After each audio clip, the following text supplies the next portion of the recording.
E o nosso palestrante hoje, Flávio Neri, vai nos fazer refletir sobre o tema ansiedades. Eu deixo vocês com o Flávio agora.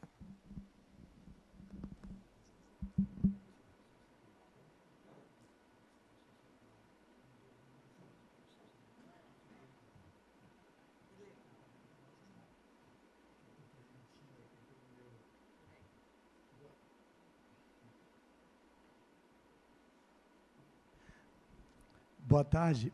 Alô? Som? Boa tarde a todos e a todas. É com muita alegria, agora, valeu. É com muita alegria que eu retorno ao Salão Doutrinário dessa casa maravilhosa, que é o Centro Espírita Harmonia, nesse dia de sexta-feira, sexta da cura, né? Que tem sido aqui um lugar bem interessante, onde eu tenho vivenciado experiências muito exitosas, sempre na presença dessa adorável criatura chamada Zezé. Obviamente que as ansiedades fazem parte da nossa condição, né, na existência, já na manifestação do humano. Não há quem não tenha um nível de ansiedade. Mas hoje, em particular, eu queria pedir licença a vocês para começar a nossa palestra, ao invés de ler a mensagem Ansiedades, que está aqui no livro Pão Nosso, do benfeitor Emmanuel, pela psicografia de Chico Xavier, que a gente vai fazer a leitura, é bem pequena, é uma página e um parágrafo. Nós vamos fazer a leitura durante a nossa exposição.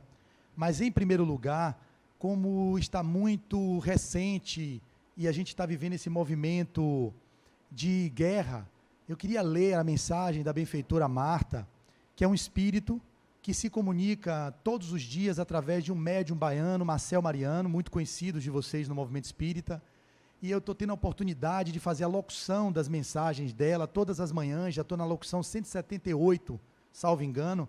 Comecei com um projeto de uma vez por semana, mas não aguentei, todo dia eu faço, porque cada vez que eu leio a mensagem, ela me impacta tanto, que eu não acho justo manter aquilo retido só comigo, e como eu tenho um canal no YouTube, eu divulgo as mensagens lá. E ontem, na nossa aula do ciclo 10 da ULI, nós tivemos a oportunidade de falar sobre Deus. Quem está aqui no ciclo 1 também deve estar no segundo módulo, se eu não me engano, é Deus. O primeiro é Conhecendo o Espiritismo, do livro, né? Depois o segundo é Deus. Ontem o nosso também foi Deus. A casa em escombros que a aviação militar reduziu a pó. O asfalto machucado pelas esteiras de pesados comboios militares. O uniforme escolar pendurado num canto, enquanto o fardamento de combate toma conta das ruas. Prédios em silêncios, artistas e poetas de garganta emudecidas pelo medo ou caladas, em definitivo, pela morte. Universidades fechadas e estudantes em fuga. Senhor, vem outra vez ao mundo ensinar-nos a parábola do filho pródigo ou do bom samaritano. Nos conta uma vez mais a saga do semeador que saiu a semear. Nos reúne na Cafarnaum de tuas doces tertúlias e nos aquieta o instinto belicoso. Orienta-nos como pescar almas perdidas ou convulsionadas na ufania das transitórias honrarias terrestres, as encaminhando para as dúlcidas vibrações de tua mensagem libertadora. Nos reafirma uma vez mais que somente o cultivo da paz poderá fazer do planeta um lugar melhor para nós e para nossos filhos. Agora que te ouvimos, permite que saiamos pelas áridas paisagens do coração humano, colocando uma flor em cada fuzil e uma rosa em cada canhão, convertendo tanto ferro em preciosos arados. E que à noite possamos repousar no chão do mundo, sem receio que as estrelas sejam apagadas pelo cogumelo atômico. Senhor, se ainda confia nos homens e nas mulheres, envia um sinal. Precisamos com urgência voltar a ouvir Mozart, Beethoven, Schubert, Debussy, Brahms, Verdi, e que assim seja. Esta é a mensagem que faz um chamado de alguém que vive no outro espaço de consciência e que mesmo ela, que está vivendo no mundo espiritual, percebe como outrora na Segunda Guerra Mundial, quando eclodiu, La Colônia Nosso Lar, quem leu, lembra-se dos espíritos fazendo de tudo para articular uma inspiração para aqueles que estavam no comando da guerra, para ver se dissuadia, para evitar que houvesse o combate. Nós hoje temos que vibrar, orar. Aqui a gente tem a esperança, o Espiritismo é uma doutrina consoladora. Aqui é uma mensagem de alento no sentido de que é um clamor para que nós outros nos unamos no propósito divino de nos amarmos, ao invés de nos armarmos uns contra os outros. O que estamos vivendo no nosso país, que sempre teve uma característica de amar e de cuidar, de não ser conivente com a violência, nós estamos em verdadeiras brigas fratricidas, em polaridades desnecessárias. Tomemos cuidado para que não nos contaminemos com essa horda de espíritos que estão no campo psíquico do planeta, tanto encarnados quanto desencarnados, que fazem parte desse intercâmbio constante na tentativa de impedir que o planeta Terra se regenere. Porque ele só não se regenera porque nós não nos regeneramos. Então o chamado é que nós outros sintonizemos com o bem, sintonizemos com o amor, sintonizemos com a fraternidade. Não vamos dar guarida para essas notícias falsas ou para essas notícias que nos levam para o menos, aumentando o índice de ansiedade que as nossas almas vão sintonizando e quando percebemos, nos perdemos de nós mesmos. A ideia é que isso existe, ninguém imaginava que pudesse acontecer, mas aconteceu, e muito mais precocemente do que esperávamos. Qual é o convite?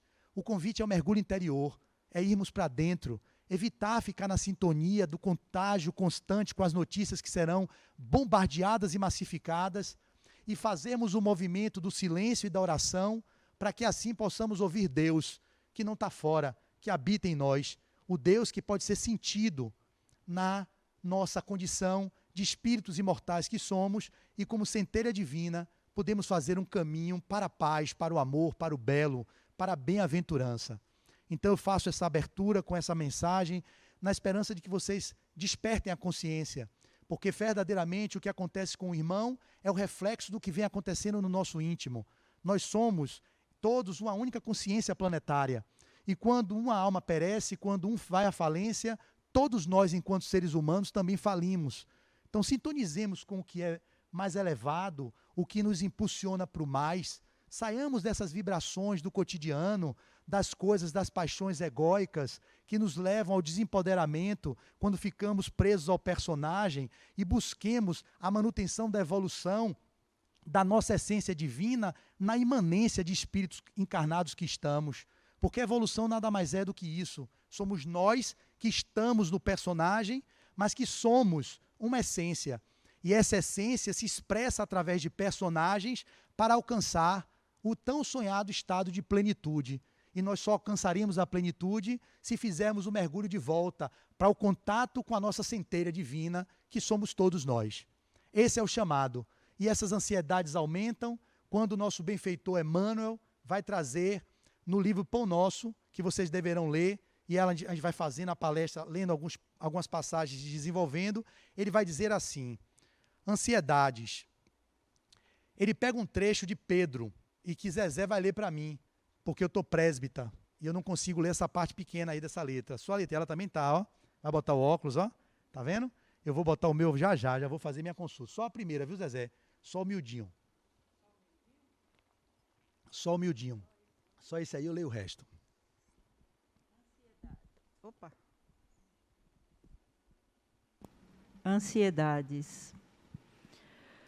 Lançando sobre ele toda a vossa ansiedade, porque ele tem cuidado de vós. Pedro, capítulo 5, versículo 7. Perfeito. Ela abriu. Então, Emmanuel pega um trecho, deixa aberto o seu celular, Zezé, por favor.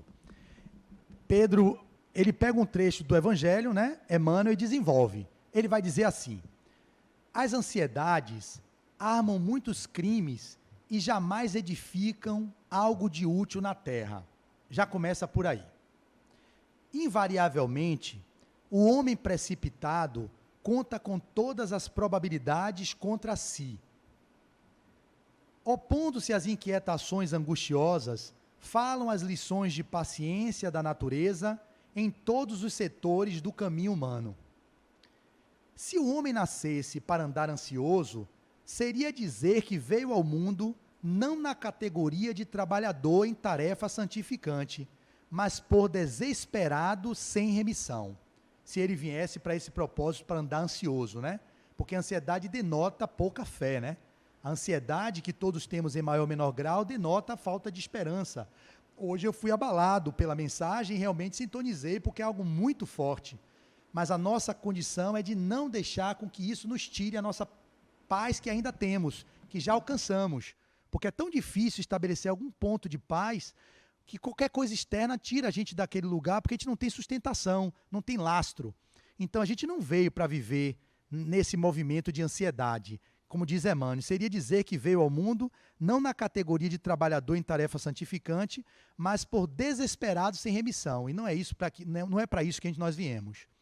Se a criatura refletisse mais sensatamente, reconheceria o conteúdo de serviço que os momentos de cada dia lhe podem oferecer e saberia vigiar com acentuado valor os patrimônios próprios. A cada dia basta o seu mal.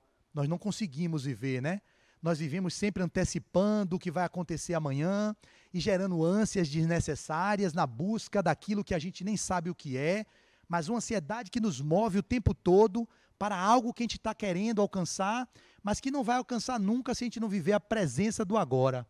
Porque a receita da longevidade, da manutenção da saúde celular, da saúde psíquica, da saúde emocional, é viver o agora, estar na presença do agora. Esse é o grande desafio, que eu não consigo também, mas é a minha busca.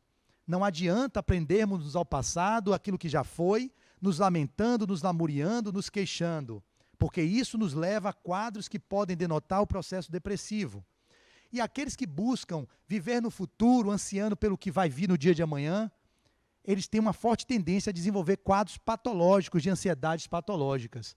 E aí são as mais variadas formas de expressão das ansiedades patológicas, como a síndrome do pânico, como o transtorno de ansiedade generalizada, como os transtornos obsessivos compulsivos, as mais variadas manifestações do quadro ansiogênico, que é uma das psicopatologias, se não é a maior psicopatologia prevalente no mundo. A primeira, no DSM, são as ansiedades. A ansiedade é número 1. Depois a depressão, que também muitas delas são desenvolvidas pelo processo ansiogênico. A ansiedade é tão constante que termina, em alguns casos, a pessoa desenvolvendo o quadro que é o transtorno da depressão, o transtorno do humor depressivo. Então ele continua. Indubitável, Emmanuel continua, que as paisagens se modificarão incessantemente, como agora. O cenário mundial é outro. As paisagens estão se modificando o tempo todo. Elas podem se modificar. O que vai determinar o grau de enfrentamento é o grau de investimento que vocês estão fazendo no mundo íntimo. Porque pode vir bombardeios, pode vir bonança, pode vir tristeza. Se você cultiva em você a mansuetude, o processo da paz, da presença, você consegue passar por essa circunstância com menos sequelas. Alguma sequela teremos. Somos humanos, comuns e imperfeitos, e nessa vivência na imanência, é natural que vivenciamos as injunções da matéria. E é óbvio, já é viver, já gera ansiedade, as ansiedades que fazem parte do viver. Mas para que não desenvolvamos as ansiedades que nos paralisam, que nos deixam em estados que são patológicos. Esse sim que a gente pode estar percebendo para evitar que isso aconteça. E Emmanuel continua, dizendo, indubitável que as paisagens se modificarão incessantemente, compelindo-nos a enfrentar surpresas desagradáveis. Por que a gente vive isso? Porque a gente quer controlar tudo. Nós vivemos ansiosos por isso, nós queremos controlar as variáveis. Por nós sermos controladores, e aí eu me coloco também, porque quando eu falo para vocês, eu falo de mim. Claro que eu só posso enxergar no outro aquilo que eu já em algum momento já olhei em mim, ou que em algum momento eu já tratei em mim, ou que em algum momento até no inconsciente reprimido, e às vezes você aponta no outro, olha como ele é, ó, controlador, porque você está em você, vendo no outro o reflexo do que você traz. A consciência é você olhar para dentro, reconhecer a sombra, reconhecer, olha, você é isso. Fazer o que com isso agora é a minha expressão da minha melhor versão. É administrar, porque você não pode mudar aquilo que você não reconhece. Então a gente sofre por antecipação, porque nós temos o malveso de querer controlar as variáveis que são incontroláveis. Vocês só podem ter controle sobre o agora. O que eu faço agora determina meu amanhã. Ficar ansiando, será que eu passo no vestibular? E o Enem? E, meu Deus, será que vai bombardear o Brasil? Será que o Brasil vai também se unir à Rússia? Oh, meu Deus, e será que? Será que? E como é que eu vou fazer agora? Ontem lá, como eu falei no início, os pacientes que têm transtorno de ansiedade já chegaram ansiosos. Flávia, a guerra vai eclodir. Bem, não acabou a pandemia. Além de queda coice. A Terra passa por uma transição e que nós somos o reflexo disso tudo que vem acontecendo no planeta. São nossas escolhas. O que estamos escolhendo para nossas vidas? Um amigo meu sentado ali, é o Alberto, querido, que bom te ver. Então, a gente tem todo um processo de construção da realidade que está posta. As escolhas que vocês estão fazendo no dia a dia criam a sua realidade. As escolhas criam. O que vocês estão escolhendo? Vocês estão tendo espaço para o cultivo dos valores que seriam as habilidades que vocês têm inato, cada um tem, das habilidades que são inerentes à condição do humano e que vocês não estão investindo nelas, porque estão perdendo tempo com as inabilidades e querendo escondê-las de outros e de vocês mesmos, criando transtornos ansiogênicos desnecessários? Como seria reconhecer que vocês são seres humanos comuns e imperfeitos, ou melhor, perfectíveis, que estamos fadados a sermos perfeitos?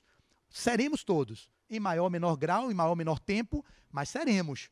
Inequivocamente, ninguém aqui está isento de chegar à perfeição. Chegaremos. Quais são as escolhas que estamos criando para chegarmos lá de uma forma mais leve, divertida, suave, branda? É criando transtornos para nós mesmos, além daqueles que já são postos, alinhando e concordando com o que os outros nos diz, nos preocupando excessivamente com o que o outro acha a nosso respeito, sendo manipulado e controlado pelo que os outros nos dizem? E o que é viver assim, querendo ser aceito e querendo pertencer o tempo todo e fazendo uma persona do bom moço, da boa moça, daquele que não tem, que demonstra não ter orgulho, nem prepotência, nem arrogância, porque se você mostrar quem você está, como você está, porque você é essência divina, se você mostra como você está, os outros podem não te amar. E a busca ansiosa do ser humano é ser amado, é pertencer. A gente vai ver a benfeitora Joana de Anjos falando no livro Conflitos Existenciais, a gênesis da ansiedade, que é um capítulo maravilhoso, que eu recomendo, está no livro da série psicológica Conflitos Existenciais. Então, a gente tem várias gênesis da ansiedade. Uma dessas é essa necessidade extrema que a gente tem de pertencer, de ser amado, de ser aceito, e que nos leva a um movimento de anulação da nossa essência, ou do que a gente é, e nessa busca desenfreada de parecer, a gente deixa de ser. Porque eu disse no início que a evolução consiste em revelar a nossa essência na existência. Porque a essência de vocês é divina. Todos somos divinos. Todos. Para eu me manifestar na imanência, o divino, eu preciso expressar a minha essência divina, olhando para as minhas inabilidades do personagem, construída ao longo de sucessivas existências, e que hoje, com as injunções da vida, me mostram esse cenário que eu vivo e que é ok. E o que está por trás das vivências das ansiedades patológicas? A não aceitação da vida como ela é. Dizer sim à vida, para o que ela pôde ser, para o que ela é e o que ela será. Aceitar. Aceitar não é o lugar da passividade. Não é isso que eu estou dizendo. Aceitação é um movimento ativo, onde você agradece, honra e confia o que está posto. Eu digo sim para a vida. É isso que tenho para hoje? É isso que eu tenho para hoje. O que é que eu posso fazer se meu pai foi esse pai que me deram? Se minha mãe foi essa mãe que me deram? Você tem a mãe que você precisa e merece para o seu desenvolvimento. E o pai também. Já começa daí. As dores da infância, daquilo que não foi dado, do que não foi ofertado. E a gente entra na poliqueixa. Mas por que meu pai fez isso, minha mãe fez aquilo? E daí? Você é espírito imortal. Você entra em corpo e sai de corpo, mas nunca sai da vida.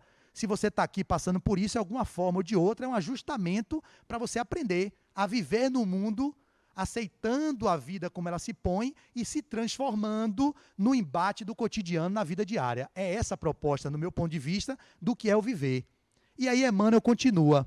Ele vai dizer, decorrentes de nossa atitude inadequada, na alegria ou na dor, não, vale a pena eu voltar, parar só no ponto. Indubitavelmente que as paisagens se modificarão incessantemente, compelindo-nos a enfrentar surpresas desagradáveis, decorrentes de nossa atitude inadequada, na alegria ou na dor. Contudo, representa em positivo da lei a nossa obrigação de prosseguir diariamente na direção do bem. O nosso fanal é o bem. É o nosso fanal. Do átomo ao arcanjo, mergulhando em reinos como princípio inteligente, até a nossa determinação, autodeterminação e a nossa fatalidade, que é única. A única fatalidade no corpo, aqui no personagem, é a morte física. Fatalidade é essa. É a única certeza que a gente tem. Todo mundo vai morrer esse personagem. Não tem ninguém que não vai morrer o personagem. Mas a outra fatalidade que temos é que nós seremos espíritos bem-aventurados. Não tem para onde correr. Seremos espíritos puros. E no longo périplo que vimos fazendo, entre em reino e sai em reino, como princípio inteligente, na linguagem poética de Leon Denis, a gente no vegetal, nós dormimos no vegetal, nós sonhamos no reino animal e nós despertamos a consciência no reino hominal, para nos apropriarmos da condição de humano e caminharmos para o movimento da individuação, que é o nosso vir a ser no sentido de seres integrais, espíritos puros.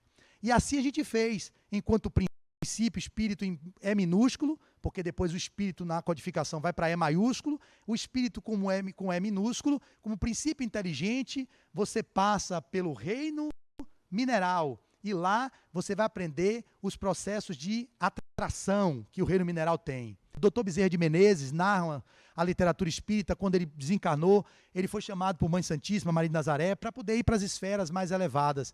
E ele dizia, entre outra forma, que enquanto uma lágrima de um irmão meu que está na retaguarda derramar sobre a terra, ali eu estarei vinculado para que cada um deles possa também alcançar os patamares da evolução. É mais ou menos assim o que ele diz. Ele não quis se afastar do psiquismo terreno, mesmo tendo a condição de partir para outros lugares de maiores potenciais vibracionais. Ele está aqui vinculado. Então a gente vai estar assim. Não adianta crescer sozinho.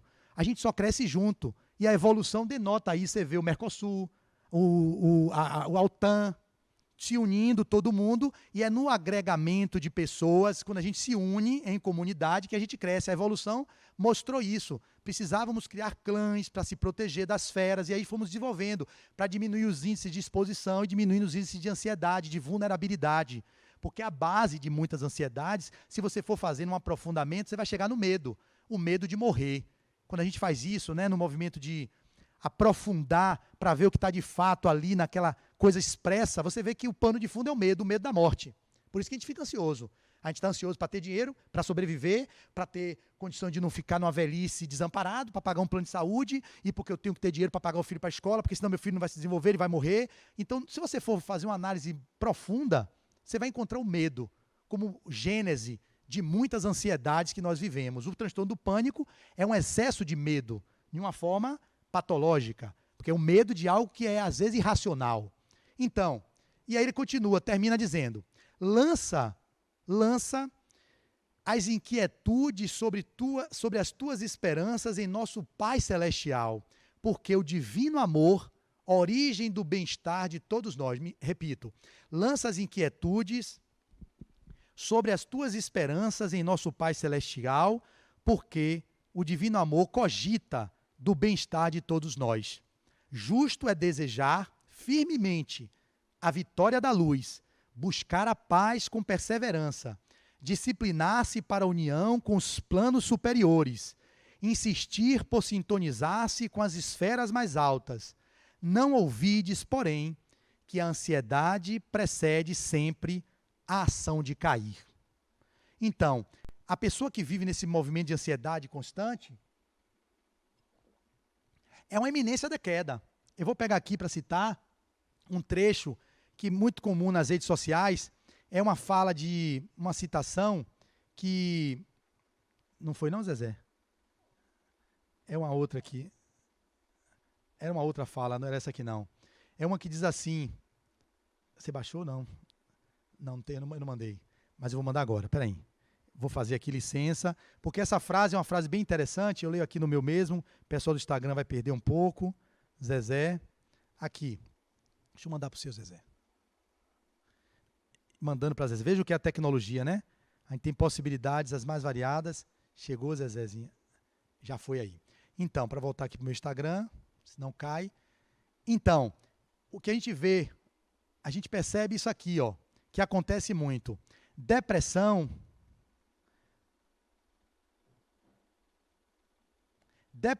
ansiedade e ataques de pânico não são sinais de fraqueza. Eles são sinais de ter tentado manter-se forte de forma demasiado longa. Então, a gente fica tanto tendo que se manter forte, se manter pertencente, ser querido, ser amado, ser aceito, de tanto tempo mantendo isso, querendo ser forte, de forma demasiado longa, desenvolvemos esses transtornos. Como seria baixar as guardas, ficar em vulnerabilidade, trabalhar a humildade, a resiliência, a paciência, para que a gente não entre nesses lugares. Quando eu falo, gente, pelo amor de Deus, eu também vivo isso tudo. O tempo todo em minha casa, eu estou trabalhando isso com minha esposa. O maior laboratório nosso é a família, né? O pai, a mãe, o irmão, o filho e esposa.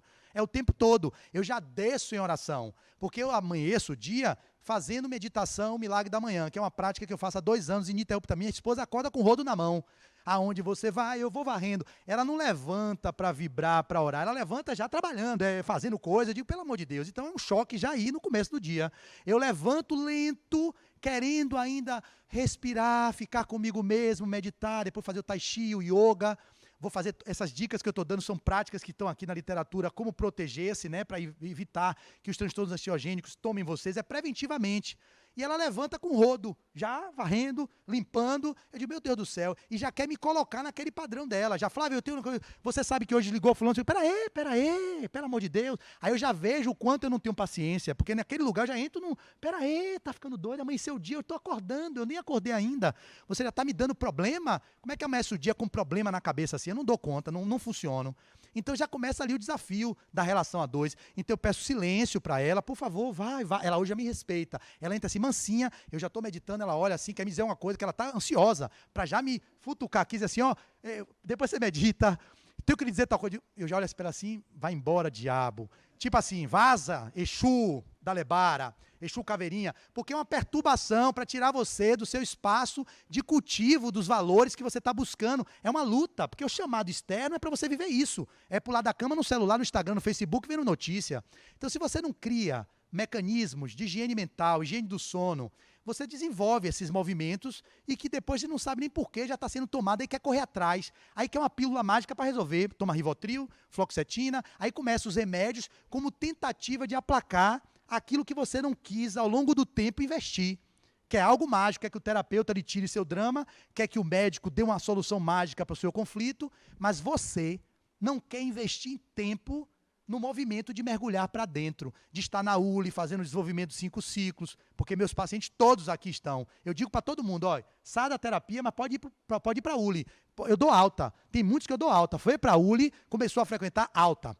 Tipo assim, terapia eu sei que é um processo que demora bastante, mas quando eles estão em suporte, eu já sinto uma segurança, de assim, agora vai, meu irmão. É o processo do autoconhecimento, é o autodescobrimento que você precisa. Vá tomar seus passes, vá se envolver no trabalho voluntário, vá para os ciclos, vá para os campos, se desenvolva enquanto ser humano. E precisando, a gente está aqui. Mas não fica aquela coisa atrelada de que eu, terapeuta, vai ter que dar respostas que ele próprio não busca. E aí começam as frustrações sucessivas, porque não vai encontrar naquilo que não seja o movimento do mergulho interior. Para finalizar, a gente traz muitas dicas, né? O livro Conflitos Existenciais, que tem um capítulo lá que fala só sobre ansiedade, e no final ela vai trazer quais são as terapias para a ansiedade. Eu citei várias delas. A benfeitora vai trazer o yoga, a meditação, as leituras edificantes, propiciadoras de renovação mental, as técnicas de yoga disciplinando a vontade, constituem valiosos recursos psicoterapêuticos. Nunca esquecesse, diz ela, Joana, igualmente que a meditação, induzindo a calma e o bem-estar, inspiração do bem, do amor, da compaixão e da caridade. Ela vai trazer sobre a ansiedade natural, né, que o desejo que vocês têm de almejar algo maior faz parte do viver. Essa ansiedade, a gente não vai dizer que você vai fazer uma prova e fica ansioso. Você vai atravessar uma rua, você fica ansioso para não ser atropelado. Isso faz parte, você aumenta a frequência cardíaca, aumenta a frequência respiratória, você se protege para não ser morto, para não morrer. Faz parte. Mas isso, quando se torna algo repetitivo, vai gerando adoecimento dos tecidos psíquicos, emocionais, vibracionais, e que culmina no adoecimento dos órgãos do nosso corpo físico. Então, fazer um movimento de prevenção, de proteção do aparelho psíquico, de investimento no tempo que vocês se dedicam ao movimento do autoencontro, se descobrindo, se conhecendo, se transformando, se iluminando, se autodeterminando, é isso que vai, num momento como esse de crise, ninguém vai estar no desespero. Claro que a gente fica um pouco ansioso. Se fosse uma guerra lá, a gente estivesse lá no país que está sendo bombardeado, óbvio que nós estaremos ansiosos. Mas quem vive o espaço dessa prevenção vai enfrentar esses desafios com mais retaguarda, com mais recurso. Nós dizemos isso, temos mais recurso para o enfrentamento. Não ficamos nessa cultura do tratar, do reabilitar. O propósito maior é prevenção. A prevenção para tudo deve ser a tônica. E com a finalização da mensagem, eu cito uma mensagem que... na verdade, fala sobre Deus. Busquemos sempre Deus, mas o Deus que habita em cada um de vocês, porque é isso que vocês vão fazer, que vai trazer para vocês a tão sonhada paz que vocês estão buscando. É cultivar o Deus que é imanente e que transcende a vivência que vocês estão no personagem que estão aqui. Então, no livro Divina Presença, o nosso querido Yogin Shirin Shinshinan é o benfeitor de Dr. Elzio de Souza, foi um espírita baiano. Ele vai dizer assim, com relação a Deus, e eu finalizo dizendo: o que ia dizer não pôde ser dito, o que foi sentido não pôde ser descrito, o que foi visto é invisível, só luz, somente luz. Mergulhado no mundo, Deus, mergulhado no outro, Deus, mergulhado em mim, Deus, só Deus, sem alto e sem baixo, sem vida e sem morte, sem princípio e sem fim, Deus, somente Deus. Busquem Deus e o demais será dado por acréscimo. Muita paz, muito obrigado.